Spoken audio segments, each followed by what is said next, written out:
De retour dans l'Africa Newsroom, ils sont toujours avec nous, nos éditorialistes, et ils ont beaucoup de choses à nous dire. Jean-Marie Bitomo, Samuel Ngembok et Alfred Chango. Et tout de suite, c'est bien évidemment le dossier du jour.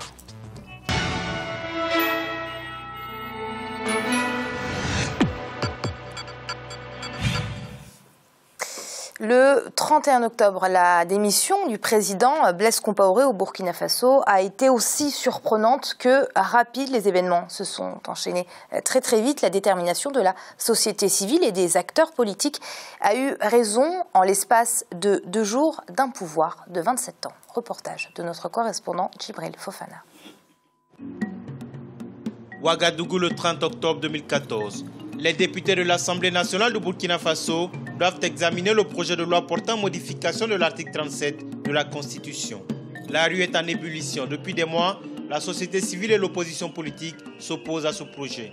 La veille, les manifestants ont campé devant les bâtiments de l'hémicycle. Objectif, empêcher par tous les moyens les députés d'adopter ce projet de loi qui permettrait une nouvelle candidature de Blaise Compaoré lors de la présidentielle de novembre 2015. Finalement, le projet de loi ne sera jamais examiné par la représentation nationale. En lieu et place, l'Assemblée nationale est prise d'assaut, incendiée et saccagée par des dizaines de milliers de manifestants. Dès lors, le climat devient quasi insurrectionnel à Ouagadougou et dans les autres villes du pays. Face à cette situation, Blaise Compaoré dissout le gouvernement, promet la mise en place d'un gouvernement de transition et s'engage à rendre le pouvoir à la fin de son mandat constitutionnel en novembre 2015. Mais la pression de la rue ne faiblit pas, elle gagne même en intensité. Les manifestants exigent plus. Ils veulent le départ pur et simple du président Blaise Compaoré. Finalement, l'ancien chef d'État démissionne le 31 octobre 2014. Comment en est-on arrivé là? Retour sur 2 jours qui ont changé la trajectoire politique du Burkina Faso. Dès le début de l'année 2014, le climat socio-politique burkinabé commence à montrer des signes de surchauffe.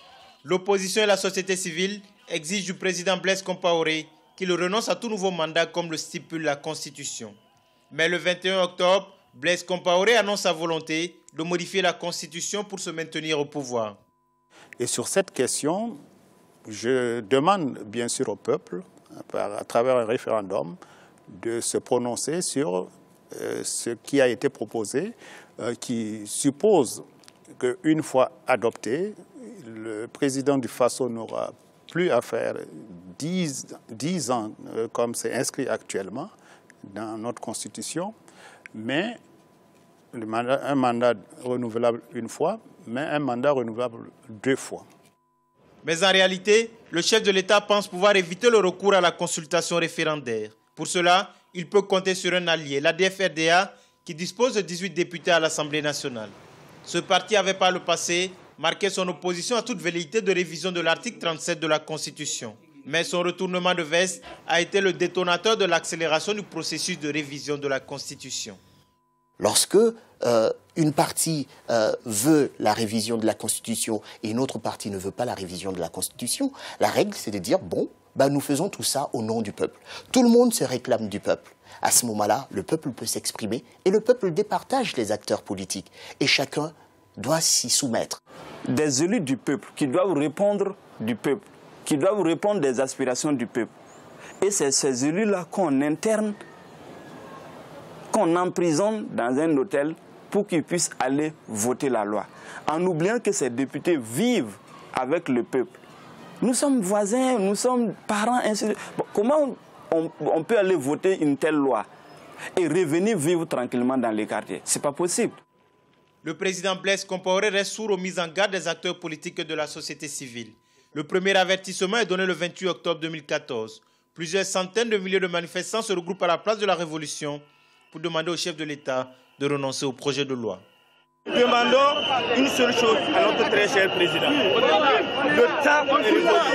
S'il te plaît, pars et tu nous laisses tranquille. Merci pour tout ce que tu as fait. Nous ne sommes pas à une chefferie traditionnelle. Nous nous demandons simplement de respecter notre Constitution. On ne modifiera point l'article 37. Tu devras marcher sur nos corps pour modifier ça. Franchement, il est là, ça fait 27 ans. Moi, je suis né de trouver. Et jusqu'à présent, il veut toujours se présenter. Nous, on n'est pas contre lui. Franchement, Blaise là, moi je l'aime personnellement. Blaise est bon. Mais c'est mieux qu'il laisse la place. Il y a toujours des hommes dynamiques. Il y a des gens qui peuvent toujours gérer ce pays-là. Le deuxième acte se joue le 30 octobre. Les manifestants de plus en plus nombreux et déterminés obtiennent la dissolution du gouvernement et de l'Assemblée nationale. Mais Blaise Compaoré souhaite rester au pouvoir jusqu'à la fin de son mandat constitutionnel. Hélas, c'est déjà trop tard. En réalité, j'ai l'impression que l'homme était scotché à un fauteuil et il en a eu goût. Il avait maintenant la boulimie du pouvoir. Il n'entendait plus raison. Il écoutait plutôt les courtisans. C'est dommage que nous ayons vraiment basculé avec quelqu'un que l'Afrique a perçu comme étant un faiseur de paix. Le début de la transition est marqué par une forte confusion. Les acteurs de l'insurrection populaire sont divisés sur les modalités de sa conduite. Le principal point d'achoppement, le rôle et la place de l'armée. Finalement, les partis décident de confier les rênes du pays à l'armée, à charge pour elle d'accompagner la société civile et les acteurs politiques vers une transition civile. Ne soyons pas des révolutionnaires de salon, quoi. La révolution s'est passée sur le terrain. Et avec le chaos qu'il y avait, qui est-ce qui pouvait ramener de l'ordre pour que cessent les pillages, pour qu'il n'y ait pas de chasse aux sorcières, pour que en moins de 48 heures, le Burkina Faso reparte sur de nouveaux rails. Le processus de transition se met en marche. Le lieutenant-colonel Isaac Zida est désigné chef de l'État. De concert avec toutes les forces vives et sous l'égide de l'Union africaine et de la CEDEAO, il entreprend les négociations pour la mise en place des organes de la transition. Objectif, transférer le pouvoir aux civils. L'adoption de la charte de la transition le 13 novembre marquera véritablement le début de la transition politique. Cette signature marque une victoire de plus pour notre peuple qui a su dépasser les passions et concevoir une charte consensuelle qui reflète la volonté populaire. Mais au-delà de cette charte, il faut entrevoir que les forces vives de notre pays ont compris la nécessité d'aller vers une démocratie véritable. Aujourd'hui, l'ère Blaise Compaoré a été définitivement tournée. Le nouveau président de la transition, Michel Kafando, a été officiellement installé dans ses fonctions le 18 novembre. Le 23 novembre, le gouvernement de la transition avec à sa tête le lieutenant-colonel Isaac Zida a été formé. L'insurrection populaire a sonné le glas de toutes les velléités de tripatouillage constitutionnel au Burkina Faso. Les nouvelles autorités sont prévenues, la société civile promet de rester vigilante. Pour elle, désormais plus rien ne sera plus pareil au pays des hommes intègres. Et nous avons un invité par téléphone, Arnaud Maré, juriste burkinabé. Monsieur Maré, vous êtes là? Oui, monsieur Maré?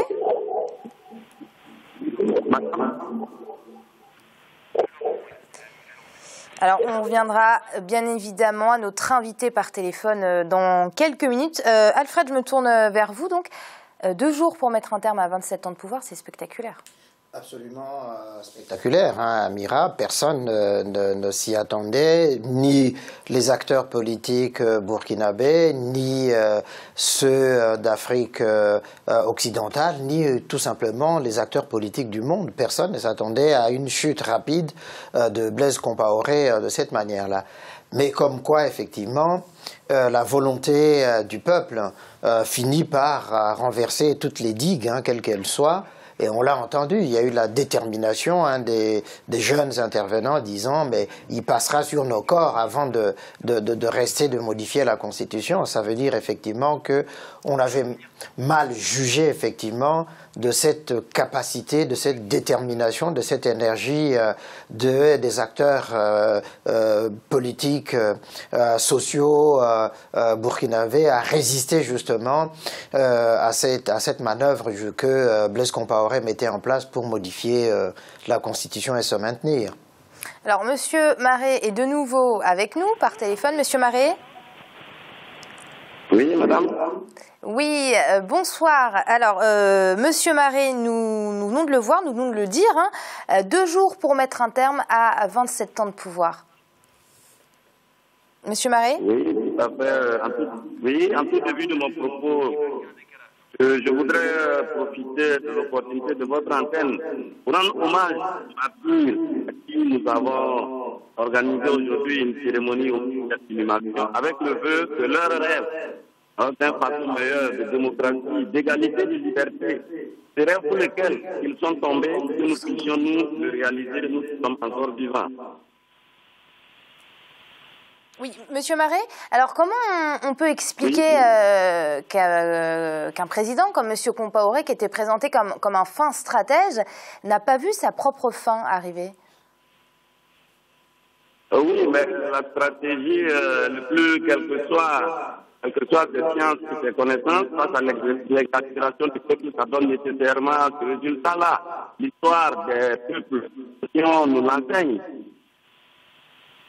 Nous estimons qu'il a tout simplement été sourd à notre exaspération, il a refusé de voir notre misère, il a cru une fois de plus qu'il pouvait, n'est-ce pas, venir à bout de ce peuple déterminé, de ce peuple qui était prêt à se laisser passer dessus, mais à ne jamais renoncer à ce combat. Nous pensons qu'il a, à un moment donné, été aveuglé, il est devenu tout à fait sourd, il s'est entêté et ça a abouti au résultat qu'on a aujourd'hui. Merci Monsieur Marais d'avoir intervenu dans l'Africa Newsroom. Jean-Marie, Monsieur Compaoré, Blaise Compaoré, c'est clair, il a sous-estimé la rue. Je dis c'est dommage pour l'ex-président Compaoré dans la mesure où vous avez quand même un certain nombre d'acteurs qui reconnaissent que c'est quelqu'un qui a été enfin tacticien. Au niveau de l'Afrique de l'Ouest, il a pu aider à certaines, comment dirais-je, à certaines réussites sur le rétablissement de la paix dans différents pays. Quoique d'un autre côté, il y a certains qui disent qu'il joue un peu le double jeu. Mais on en a parlé. Le pyromane pompier. Sur le plan interne, je trouve qu'il a fait des choses qui étaient pas mal au niveau politique. J'ai vu que l'Assemblée nationale, c'est-à-dire, était élue à la proportionnelle, chose qui n'est pas évidente chez nous en Afrique, dans la mesure où la proportionnelle permet à tous les partis politiques d'être pratiquement présents à l'Assemblée nationale et de pouvoir s'exprimer. Mais dès cet instant-là, je n'ai pas compris la raison pour laquelle, si vous voulez, bon, il y a eu un boycott par la suite concernant son rôle. C'est qu'il a été aveuglé, tout simplement, comme on le dit depuis, il a été aveuglé par le pouvoir. Je voudrais revenir sur ce que je disais tout à l'heure, à savoir que cette situation-ci, ce n'est pas une situation... On parlait du Togo tout à l'heure. On s'est dit que oui, bon, le Togo, c'est un autre environnement et tout ce qui s'ensuit. Ce n'est pas un autre environnement. Tout simplement pourquoi? Parce que les gens ont déjà des exemples qui ont été posés, que ce soit dans c'est-à-dire tout ce qui est arrivé au niveau du Maghreb, que ce soit ce qui est arrivé au Burkina Faso, dont les gens ont déjà, c'est-à-dire la population a déjà ces exemples-là qui ne lui font plus peur. Donc ce qui fait aujourd'hui que malgré le respect constitutionnel qu'on peut avoir vis-à-vis de la Constitution, il y a quand même le peuple qui a son mot à dire. Donc ça voudrait dire quoi? Ça voudrait dire que la démocratie en Afrique gagne de plus en plus du terrain. Aujourd'hui, on ne peut plus se prévaloir aujourd'hui en Afrique d'avoir, comment dire, la majorité dans une Assemblée nationale. Tout simplement pourquoi? Parce que la rue, ses revendications deviennent de plus en plus fortes et de plus en plus pressantes. Alors Samuel, est-ce qu'on peut dire que dans cette crise, la jeunesse, la société civile a réussi là où l'opposition politique a échoué? Oui, je pense que les ambitions des uns et des autres n'étaient pas absolument les mêmes. La population aspire à un bien-être beaucoup plus meilleur que les ambitions strictement politiques des partis politiques ou que ce soit celui du gouvernement ou de l'opposition.